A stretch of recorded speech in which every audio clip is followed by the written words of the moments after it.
you come, please? Ms. Kaushik, what attracts you to the civil service?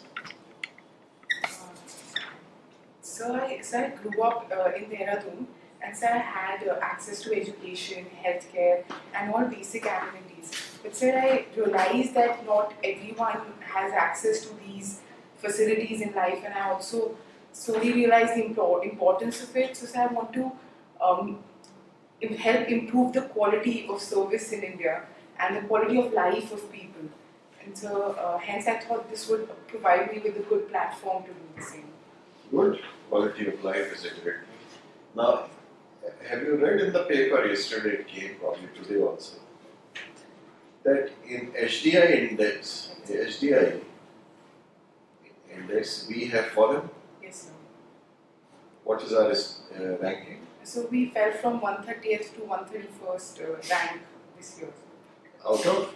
So out of so if I'm not wrong, 187 countries. Okay. Now, what are the parameters on which they measure the HDI index? So the three broad categories are standard of living, which measures the relative income of the country. It's secondly education, which takes into account expected years of schooling. And what is the standard of living? Yes, sir. What else? And so the education parameter takes into account expected access to education knowledge. Yes, sir. What else? And so health. Health and healthy life. Healthy life. And third is quality of life. They talk of quality of life. So, what is the state of children below 5 years in our country? How many do you think children would be there approximately in India under in this category below 5? So I'm not aware of the numbers. Okay, I'll help you. About 12.4 crores. 12.4 crores. Yeah? What is there was a National Family Health Survey report which came out last week or 10 days ago. It is done by the government every year. So, government had carried out this survey covering 6 lakh households. 6 lakh. For the year 2015 and 16. Any idea what it says about kids below 5? So with reference if you know it, then only we'll talk. Yes, sir. So the under 5 mortality rate is high, and so the infant mortality rate, as I remember it to be 42. So that is also high. And so apart from the mortality rate, it talks of nutrition. Okay, 1 minute. What is the figure you gave? So 42, the infant mortality rate. Okay, all right. Go ahead. And so the under 5 mortality rates, I'm not able to recall the exact figure, so I think it was around 157. Sure. And but so it said something more, much more than that. Yes, so apart from mortality, we are slowly improving this rate. IMR and MMR, we are improving. You know what is MMR and IMR? Yes, sir. Infant mortality and maternity. Now, but it said something about the health of those below 5. Yes, it spoke of the nutritional status, and so how the child wasting and stunting is a major problem in India. How many out of those 12 crore, what percentage are anemic? Any idea? No. Sorry, sir. You need to read it. It's a horrifying report. Yes, sir. Definitely. Eye opener. Okay. Now, economics is a subject. Mr. Jaitley, while presenting the budget, stated that my main focus is on agriculture and rural development, infrastructure development, poverty alleviation, and fiscal deficit. As an economics student, tell me whether Mr. Jaitley has kept his promise in the budget. So could I just take a few seconds?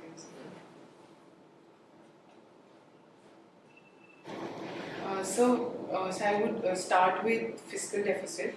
And so from that perspective, we have a 3.5% deficit presently. So we aim for 3.2%.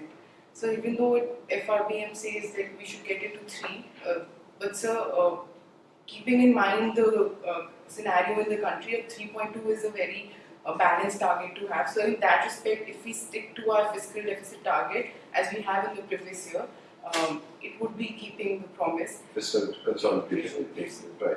So What about the other three areas? So secondly, if we go to infrastructure, so the budgetary allocation was around 3.9 lakh crore. Very good, 3.95. Excellent, excellent. And so, It's a huge allocation. yes, so Very unprecedented. good. I got your answer.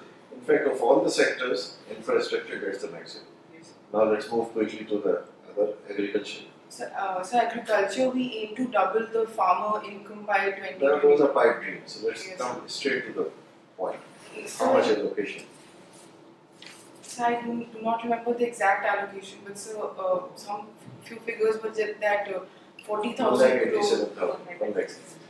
Poverty alleviation programs, what are those specifically they have been given in the budget? So poverty alleviation. So the They national. provide a safety net for the poor, landless, Yes. not yes, landless, homeless. Now you come to So the National Rural Employment Guarantee. very good. How much? So I do not remember the figure. But 48,000 crore. 48,000. Manrega, very good. One is there. Another, there are 4 programs I'll identify. There are several, but major are 4. So housing for all. Excellent housing, Awas Yojana. How much? So, More than 29,000. What else? Very good. Go ahead, you are doing well. so poverty alleviation. Have you heard of Ujjala? Ujjala, yes. Is it for the poor or for the rich? So for the poor. How much allocation? So the allocation. More, 2,000 crores. 2,000 crores. And lastly, you have forgotten the most important, food subsidy. Food subsidy. How much? So PDS allocation. Sorry. 1,45,000 crores. Mark up these facts, then your answer will be impressive. Yes. Mentioned Ujala scheme. What is it? So Ujjala is a LPG scheme that is. What is it acronym of something or just Ujala means light, so it is that? So it is an acronym. So, Oh. so I'm not able to recall the exact. But say it gives LPG benefit to poor households in the name of the LPG. Ujala, I'm talking Ujala. Ujjwal. Sir, I'm so sorry, sir. That was Ujjwal. I'm sorry, sir. So Ujjala scheme, as far as I can remember, was for LED. Yes, LED program, and so providing subsidized LEDs to households, and yes, sir. So what is the target? How much has been achieved? When was it launched? So it was launched last year. So I'm not. 2015. 2015. I'm sorry, sorry. So what is the target? To provide how many LEDs? I'm sorry, sir. What do you mean by women empowerment? So women empowerment implies equal opportunities for women, and so that is from an external perspective. And so from the woman's perspective, it's giving each woman a faith and belief in her own capability to achieve her ambitions. So internally, we have to empower them mentally, emotionally, financially, and so externally, we have to create an environment where they can grow without any bias. So what has been done in this regard in recent times?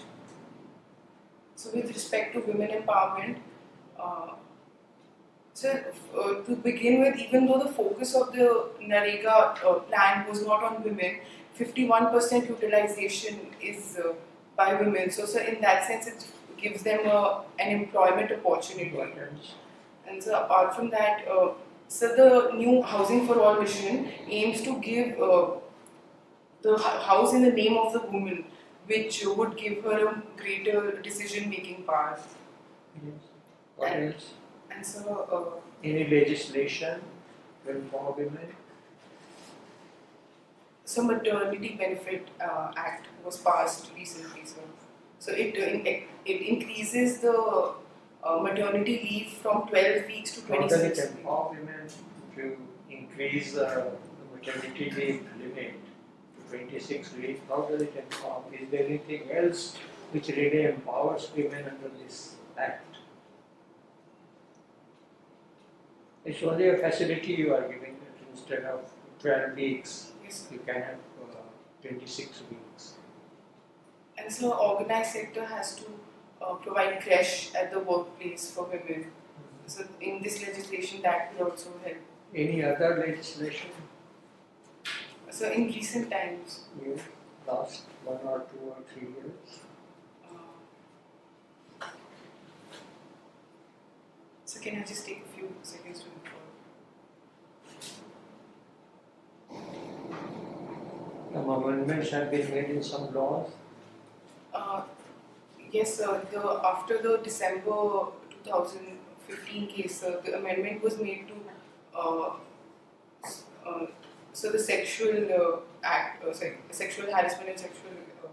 So I'm not aware of the exact name of the act, but so the Juvenile Justice Act was changed, and rape accused will Any be tried. amendments in IPC, Indian Penal Code?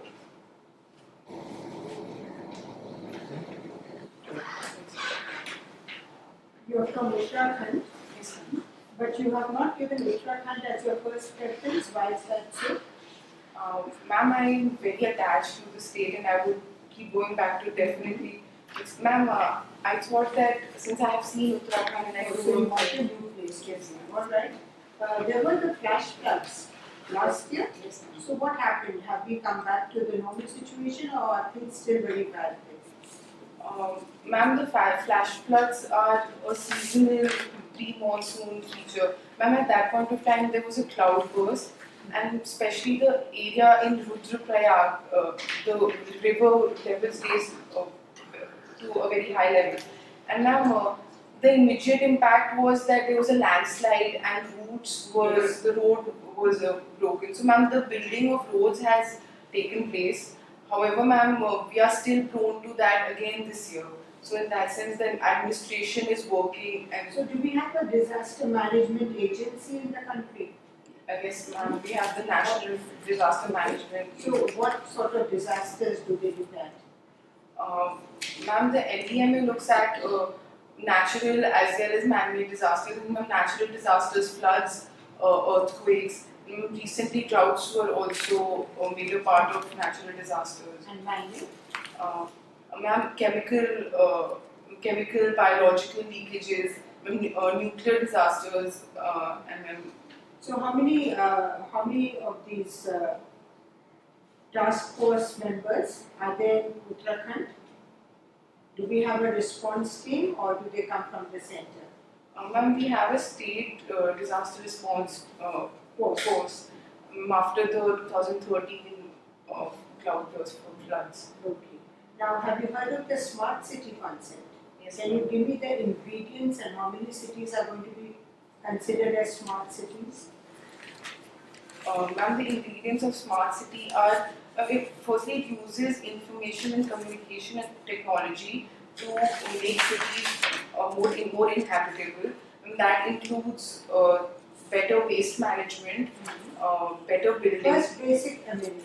Basically, Yeah. So then tell me now, and waste management, and then transport, safety, and then the urban local bodies would work in a special purpose vehicle along with private players in order to leverage land.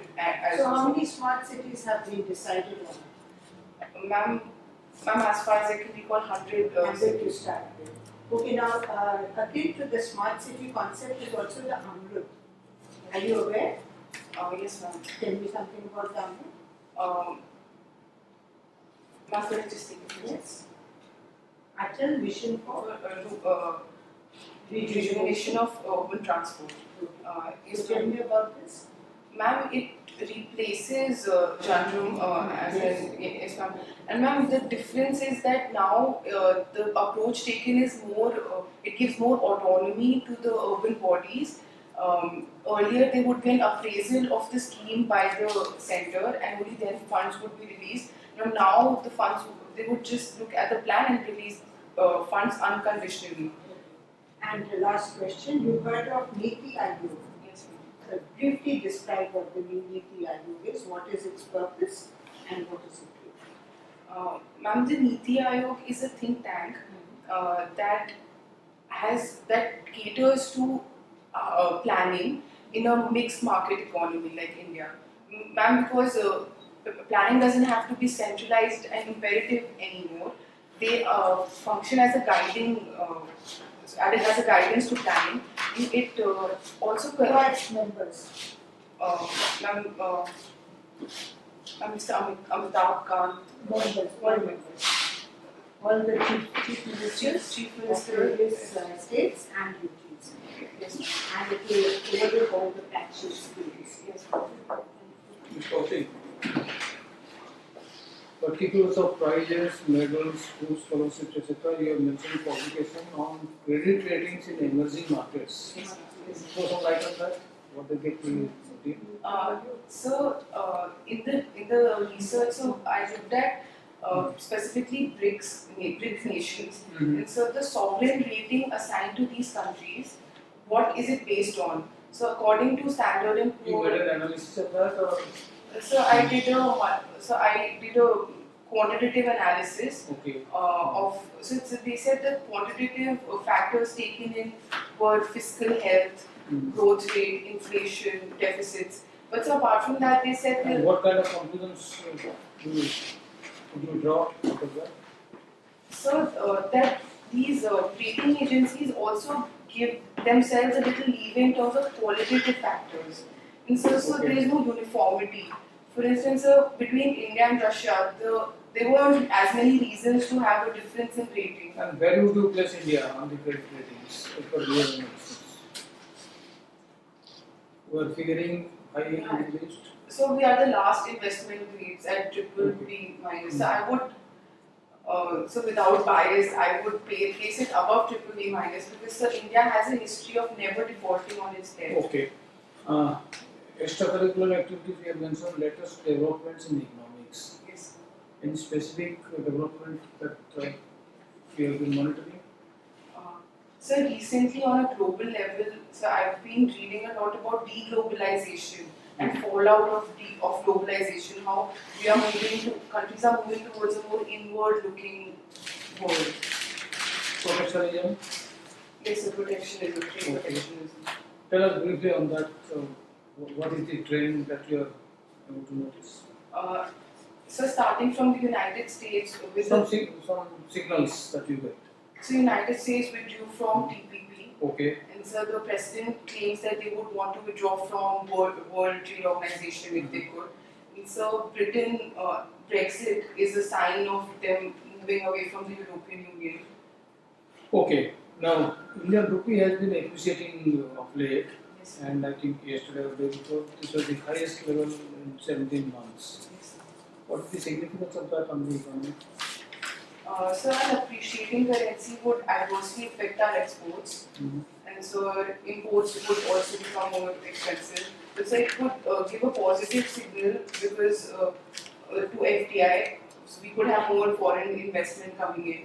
So even though it might act as a positive signal, it will be a challenge for the export industry. How much of foreign exchange reserves we have at present?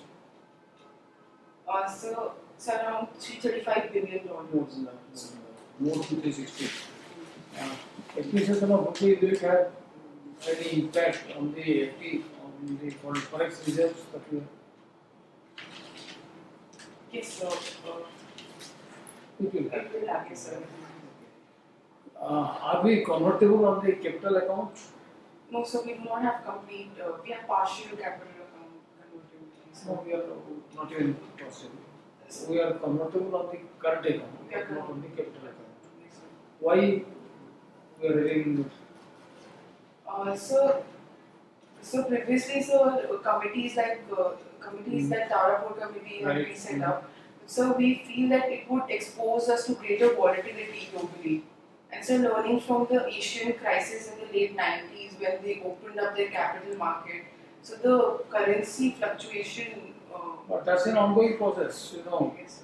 So does it mean that perpetuity we don't take a decision on that? So we Well, that have. vulnerability will be there always, Yes. right?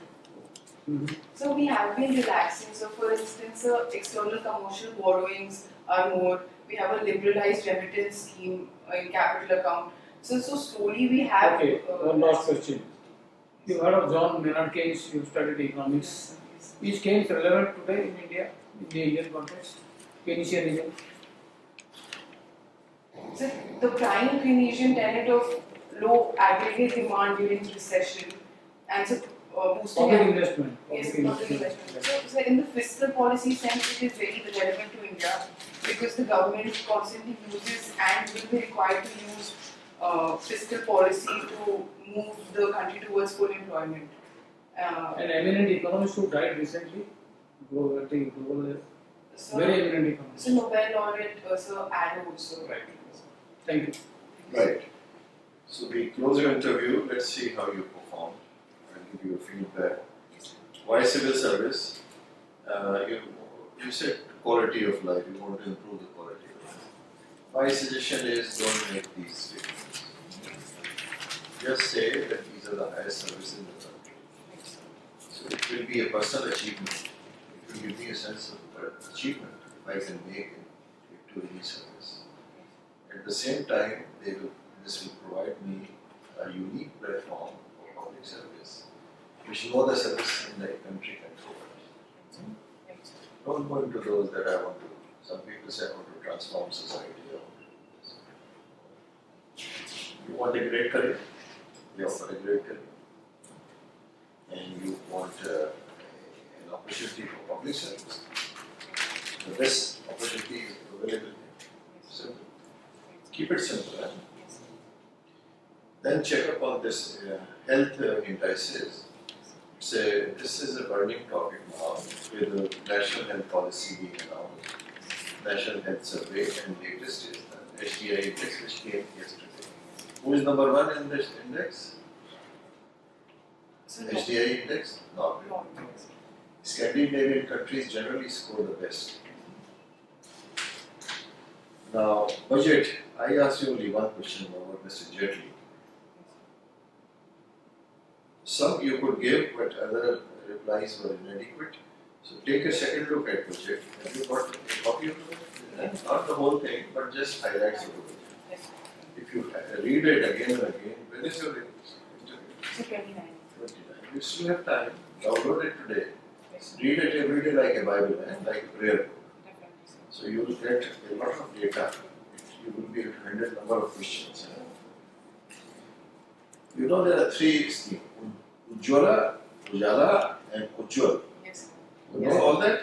Yes, I know the three. So someone can ask you, distinguish and tell what is it. I got confused. Then they can also ask how is Ujjwal doing. Yes. Ujjwal is that Uday thing, you know? Right. Uday. Yes. Uday, you know that? It's all there. Yes. Yeah? What is Uday? So Ujjwal Discom assurances. Yes, good. Women empowerment, you got stuck at legislation part. Yes. Now there was so much legislation. You know, anti-dowry act, anti-dowry laws, 498A, IPC, Yes. right? Right. Just check out. Yes. Domestic Violence Act. Right. Go to internet and say legislation empowering women. Right. They'll give you 7, 8. Keep it ready. Smart city, you know how much money has been allocated, total money government will give for smart cities? Total over 5 years. You know it's a 5-year scheme, Yes, sir. 500 crores each. Right. Cabinet has already sanctioned 48,000 crores to be allocated over 5 years. What is the allocation this year? No idea. Read it. I think 4,500 crores. Niti Aayog, another important step. Just check out how it is fostering cooperative practices. Right? Disaster management is also important. NRDF, etc. Then we come to rupee strengthening now. It helps our imports, but it reduces the income of the exporters. But in the long run, what is better? Should it become weak or should it become strong? In long run. You check out. I think a strong rupee will be comparatively better than a weak rupee. FDI. Then forex reserves, more than $360 billion. You know what are macroeconomic indicators, etc.? Yes, sir. On that basis, how do you rate the India's economy? Is it poor, doing poorly, badly, nicely? So it's the fastest growing large economy in the world. Yes. तो अंधों में काने राजा है, Mr. Rajan says that doesn't take us in. Don't give those general statements. IMF says this. Those. Standalone economy, how does it? You can say it is stabilized. Now indications are that it is improving. For instance, agriculture has registered a 6% growth in the third quarter, which is remarkable. Then exports have registered 17% in February. There is a continuous rise for the last 6 months. And manufacturing has, after a decline in December, it has again gone up to 2.7 in January. But this information will come only if you are reading very carefully. Yes, sir. Okay, economics पे जरूर पूछा जाएगा आपसे hobbies वगैरह पर. अच्छा, तो इस पे आप तैयारी करिए और अखबार जरूर पढ़िए. Definitely, sir. Good luck. Thank you, sir. Mr. Just